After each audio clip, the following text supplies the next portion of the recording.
नमस्कार, आप देख रहे हैं मौसम तक चैनल। मैं हूं देवेंद्र त्रिपाठी।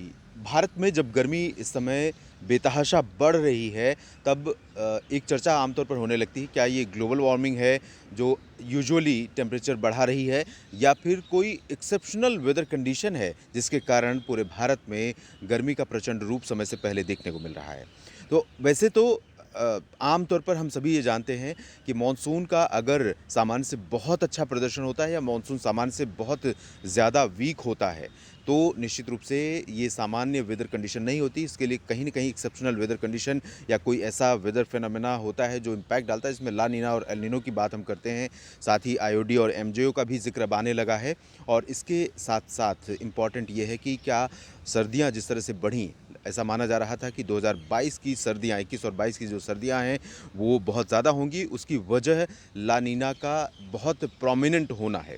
तो इस समय ला नीना की कंडीशन है और कहीं न कहीं ला नीना के चलते क्या ये गर्मी बढ़ रही है और बहुत ज़्यादा तेज़ी से टेम्परेचर ऊपर जा रहे हैं। हालाँकि कोई अभी ऐसा एक्सेप्शनल सिचुएशन देखने को नहीं मिली है। आमतौर पर उत्तर-पश्चिमी ठंडी हवाएँ चलती रहती हैं मार्च के महीनों तक और इसके चलते सुबह के समय काफ़ी मौसम ठंडा रहता है। हालाँकि आज भी काफ़ी ठीक-ठाक था। दिल्ली में अगर मैं देखूँ तो 20 डिग्री सेल्सियस के आसपास न्यूनतम तापमान रिकॉर्ड किया गया, जो सामान्य से लगभग 4 डिग्री ज़्यादा है। हालाँकि हम अब मिड मार्च में आ चुके हैं, मिड को पार कर चुके हैं। आज 16 मार्च है और इस समय तक मिनिमम टेम्परेचर दिल्ली का जो है वो 18 डिग्री सेल्सियस के करीब पहुँच जाता है।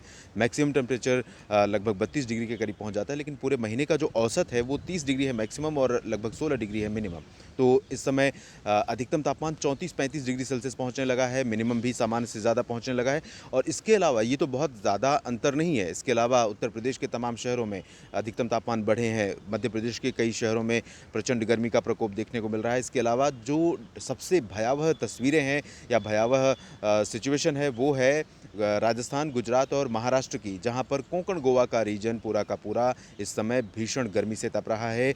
मुंबई में भी लगभग 40 डिग्री सेल्सियस तापमान रिकॉर्ड किया जा रहा है, जो कि सामान्य से तकरीबन 6-7 डिग्री सेल्सियस एबव नॉर्मल है, सामान्य से ऊपर है। और यही कंडीशन सूरत, अहमदाबाद, वलसाड़ समेत जो पूर्वी क्षेत्र है गुजरात का, इन भागों में पश्चिमी और दक्षिण पश्चिमी, दक्षिण पूर्वी राजस्थान के शहरों में इसी तरह की स्थितियां हैं। दक्षिण पश्चिमी मध्य प्रदेश के क्षेत्रों में इस तरह की स्थितियां हैं। कर्नाटक के तटवर्ती रीजन्स में इस तरह की स्थितियां हैं। तो आपको बता दें कि आज अ, बंगाल की खाड़ी से हवाएं चलनी शुरू हो चुकी हैं, जिनकी वजह से तापमान में थोड़ा बहुत फेरबदल हो सकता है, गिरावट हो सकती है। लेकिन इन हवाओं का असर रहेगा सिर्फ उत्तर प्रदेश पर और बिहार, झारखंड तथा ओडिशा, पश्चिम बंगाल पर।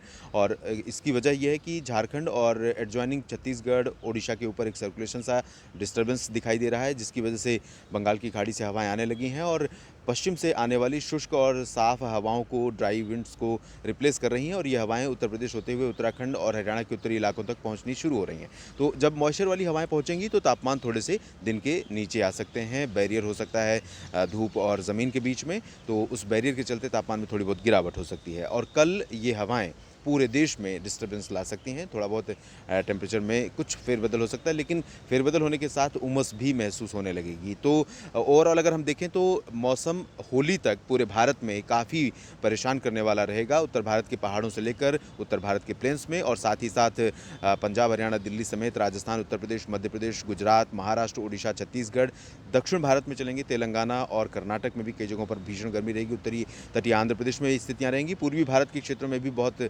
ज़्यादा गर्मी इस समय पड़नी शुरू हो चुकी है, इंक्लूडिंग नॉर्थ ईस्ट इंडिया। और 18 मार्च के बाद, होली के दिन के बाद सिचुएशन बदलेगी, जब उत्तर भारत के पहाड़ों पर एक WD और दक्षिण भारत में तमिलनाडु और केरल में बारिश का स्पेल शुरू हो सकता है। और उसके बाद धीरे धीरे कुछ और इलाकों पर प्री मानसून वर्षा थोड़ी बहुत राहत दिला सकती है। फिलहाल इस अपडेट में अभी इतना ही। आप लगातार बने रहिएगा मौसम तक चैनल के साथ। मेरी कोशिश रहेगी आपको मौसम के हर बदलाव के बारे में अपडेट करते रहने की। अगर आपको दी गई जानकारियाँ ठीक लगें तो लाइक और शेयर करना ना भूलें, और अगर चैनल को सब्सक्राइब नहीं किया तो ज़रूर कर लीजिए, ताकि मौसम से जुड़ी हर जानकारी आप तक पहुंचती रहे। धन्यवाद।